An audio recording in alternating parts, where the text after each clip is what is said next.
Challenge ആയിട്ട് വന്നാണ് ഉണ്ടോ? നിങ്ങൾ ഇന്ന് രാവിലെ എന്താ ഫുഡ് കഴിച്ചോ? നിങ്ങൾ ഇന്ന് എന്താണ് ഫുഡ് കഴിച്ചത്? അത് ഞാൻ കഴിച്ചതാണ്. നിങ്ങൾക്ക് ഒരു ഗിഫ്റ്റ് ഉണ്ട്. എന്താ കഴിച്ചേ? ഞാൻ എന്താ കഴിച്ചാറില്ല. നിങ്ങൾ എന്താ കഴിച്ചാറില്ല? ഞാൻ കഴിച്ചു പറയും. അത് നിങ്ങൾ പറഞ്ഞ ഗസ്റ്റ് ചെയ്ത് ഞാൻ പറയും. ഞാൻ സത്യം തന്നെ പറയും. സത്യം തന്നെ അറിയും. ഓ ഞാൻ വേറെ സാധനം കഴിച്ചു.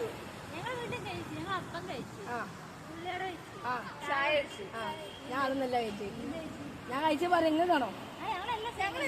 എല്ലാ സെയിം കഴിച്ചേ. ഞാൻ പുട്ടും കടഞ്ഞാണ് കഴിച്ചത്. പുട്ട് ഓർഡർ ഞാൻ സോൺ സീസർ ഉണ്ടോ? 3 റൗണ്ട് ജയിച്ച ഗിഫ്റ്റ് നിങ്ങൾക്കാണ്. സോൺ സീസർ ഗിഫ്റ്റ് ഞാൻ തരും. സാധനം കുറച്ച് പുറത്തേക്ക് ജോലി കണ്ടു കഴിഞ്ഞിട്ട് ഉണ്ടോ? സോൺ സീസർ. അപ്പൊ ഒന്നായ സോൺ സീസർ സോൺ സീസർ സോൺ സീസർ സോൺ സീസർ സോൺ സീസർ. ഓ 2 റൗണ്ട് ജയിച്ച്. അപ്പൊ നിങ്ങൾ ഗിഫ്റ്റ് ഇതാ എടുക്കില്ലേ? അപ്പൊ എല്ലാരും ഒന്ന് ഹായ് കൊടുത്തോ. അപ്പൊ ഓക്കെ ശരി എന്നാ.